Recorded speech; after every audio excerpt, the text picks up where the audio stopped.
Running the sanctuary absolutely brings me peace. The work is 100% cathartic for me. I find myself getting tied up in it and being busy, and then it's really nice just to sit, breathe in life, and it's beyond zen. I'm a little bit of a nerd when it comes to landscaping. I've studied soil down to the microbes. It's that level of detail I bring to my work and to my business. Straight lines and a healthy ecosystem is what I'm all about. Last part of our forest to fire several years ago, we decided to stay and help it recover. People who have heavy machinery have the opportunity to reach out and help their neighbors for the common good. Here at Red Arena, we are trying to help people through equine therapy. Working with the veterans has been a very amazing experience. Our little motto that we always say is empowerment through horses. I love what I do. I'm just happy to be a part of it. In my experience, if you work the land, you got to be a jack of all trades. You got to have a little bit of optimism, a little bit of idealism, and a whole lot of get-go. I'm Vance Wood, and we're in China Grove, Alabama. After a few years kicking around in high school, I decided I wanted to go in the U.S. Coast Guard. After my service history, to my fellow man, there's nothing that makes it any better than the fact that we take care of each other. And that's what we were born and bred to do. If somebody says they need something, I'm like, all right, great, let's get after it. It wasn't long after I purchased the tractor, a summer thunderstorm that blew up rather quickly. I looked at my fence, naturally, of course. Now I looked over at Miss Sarah's, and there was a lot of limbs down. I just went straight to the house and changed clothes and hopped on the Coyote. I took a picture of the Coyote with the grapples full of the limbs that I picked up. I just wanted people to know that, hey, get out and help your neighbor, share that spirit of unity. I absolutely think that the Dirt Brigade, could be a positive as far as going and helping communities rebuild after storms. It just does my heart good to see others helping, other people. Good deeds and dirty work. It's about getting your hands dirty and doing good for others.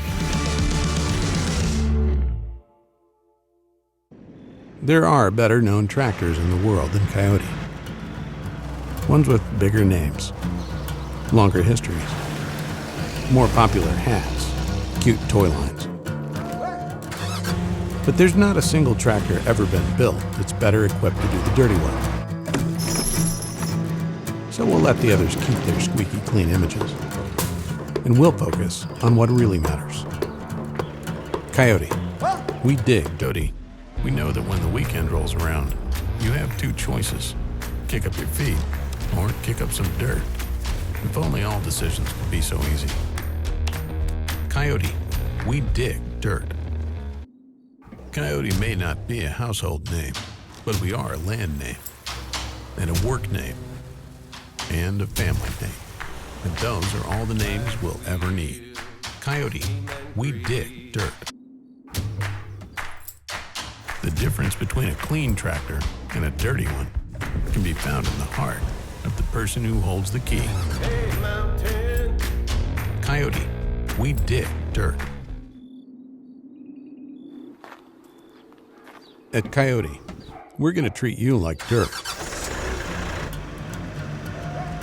Because we hold dirt in the highest regard. We respect it in all its forms. We're honored to find it under our fingernails.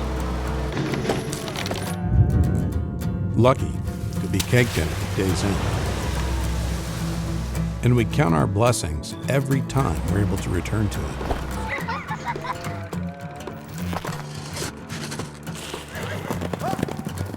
We come from dirt.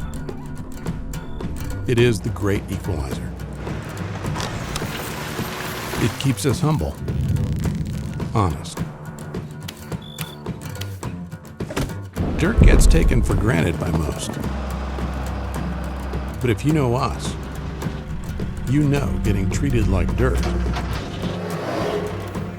means getting treated with respect. Coyote. We dig dirt. I grew up in a small town in Montana called Harrison, Montana. Ever since I was a little kid, I always dreamed about joining the military.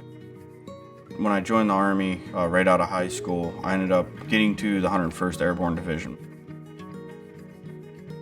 If I could go back in time and change the circumstance of what happened to me on October 9th, I definitely wouldn't, because if I wouldn't have stepped on that IED, somebody else would have. And I'm lucky enough that I survived.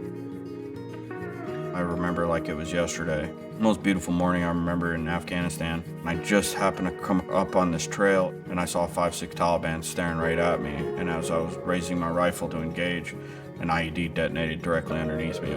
Still not sure what even happened to me. It was just real blurry, tingling, burning sensation running through my entire body. And then I got myself sat up and I noticed my legs were completely gone. As soon as the helicopter came and picked me up, I couldn't breathe. I started turning blue and I started holding my breath to die.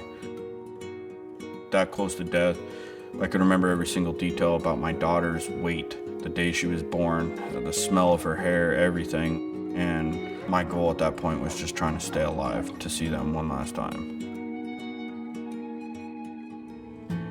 I think a big fear of his was that he would maybe lose his family, that I wouldn't still love him, or that he wouldn't be good enough for me anymore now that he didn't have the limbs. And so I told him, we're not going anywhere. We're a team and that we really would get through this together. The transition was extremely difficult. Nobody prepares you for what happens on the outside in the wounded warrior realm and what it's like to live a life with no arms and legs. The only way I knew I could be really happy with my injuries and stuff was to be able to challenge myself through the great outdoors where nothing's handicap accessible. You have to adapt and overcome.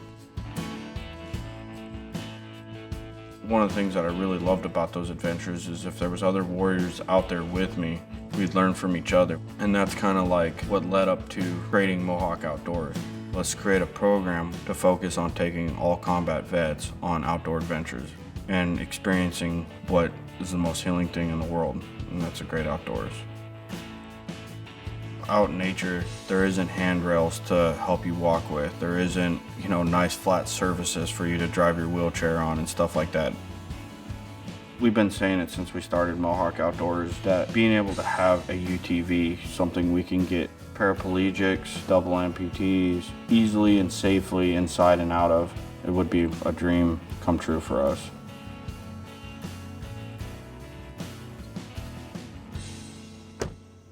Holy cow! I wasn't expecting this in the morning. Dang. Morning, JD. Hey, good morning. What do you think? It's beautiful, man. Wow. Holy cow. Pretty cool, isn't it? Wow. Dang.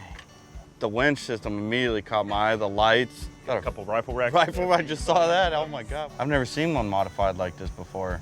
JD, it was an absolute honor to be a part of this project and modifying this K9 UTV to help you and your brothers to continue your mission through Mohawk Outdoors. So on behalf of Coyote and from one veteran to another, it's yours, brother. Thank you so much. You guys have no idea what you guys just did.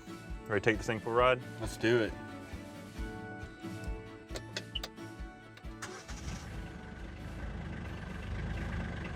Park brake.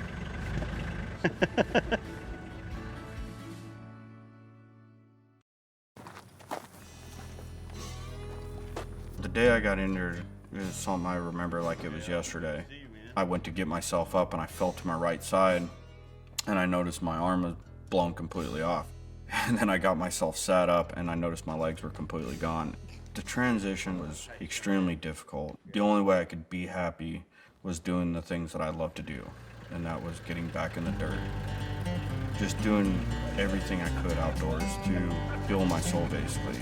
I was meeting other wounded warriors, getting out of the hospital and not doing so good. So I started taking wounded warriors on trips. We decided while we were, sitting in camp together that we were going to form an organization called Mohawk Outdoors to focus on taking all combat vets on outdoor adventures.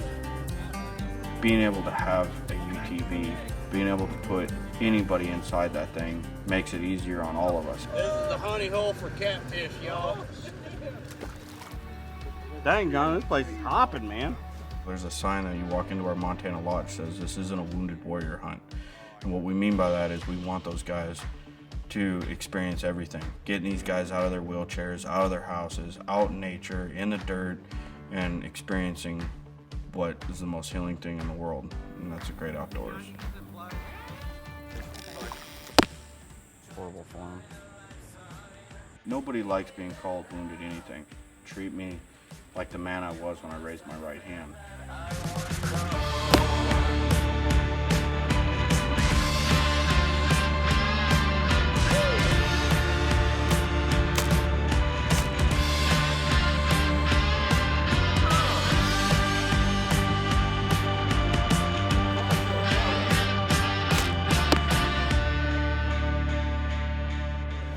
Spider. Was it a banana spider? So this KIOTI UTV is going to be a gift not just for myself and Mohawk Outdoors, but every warrior that participates on our trip, getting them places they've never been. It's not only adapted to where I could drive it with a prosthetic arm, it also had 2 hydraulic lifts that I could lift my own wheelchair up and any other person's wheelchair. Guys that are paraplegics, triple amputees, doubles, whatever, you just don't see UTVs like that ever. And we got about 30 to 50 veterans they're going to be riding in that UTV this year, and it's just changed the game in Mohawk Outdoors. It's a huge blessing. Seeing guys' smiling faces riding around in that thing. You know, none of us like being helped. We want to have as much independence as possible, and that UTV does it all for us. Be some good catfish, you guys. Now you can hear it sizzling.